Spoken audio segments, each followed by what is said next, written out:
Hello, Keller Williams, Portland Premier. I'm calling you again to see if I can leave you a message regarding a transaction that I just had. And that's one of the things I love about Keller Williams. Everyone is so willing to share the tips that they use to do more business. So the one I want to tell you about today is probably one that is timely because I think we're going to all see a little bit of this happening.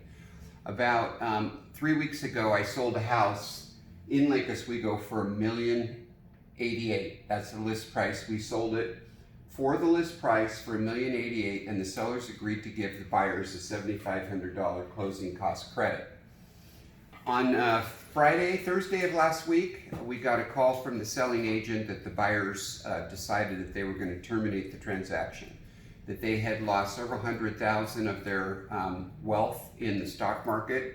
Remember the big dip that happened on Thursday? And they decided that they were going to keep, their strategy was to keep their home they're in and rent it out and then buy this new home. And they felt like they'd be making a mistake of buying a home at top dollar and then potentially losing investment equity on both properties. So they came back and they said to the seller, hey, would you consider dropping the price $108,000? Now in my career, I've never had that happen that I can remember. A house that just went under contract in Lake Oswego. We had a lot of interest on it, and these people came back and said, well, to be whole on the loss that we had on our investments, we'd like the seller to come down $108,000. So, of course, my sellers weren't too happy about getting that part of the message. And so here's the key. This is what we countered, and I'm offering this because I was able to save several deals in the last downturn by being able to do this. We went back from the seller's perspective to the buyer and said, hey, look, we're not going to lower the price at all, but we'll leave $24,000 in escrow for 1 year. And if the husband gets laid off, we'll release $2,000 a month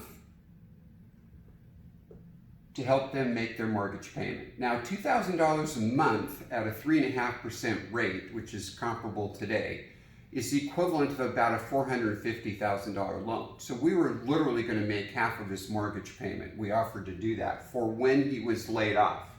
The balance then would be refunded to my owners. So my owners' decision, the reason they were willing to do this was, if the buyer got laid off, the chances were he was going to be laid off for a matter of months, not the whole year. So they didn't feel like they had the entire $24,000 at risk. Part of their challenge is they had just moved out of the house. We were literally going to close it this Friday, and they got this notice a week before closing. And so what I advised them was, it's going to be harder for me to get the same price when they've moved everything out of their home, because now it's not staged and you're going to be able to see all the flaws in the home. So they were totally on board.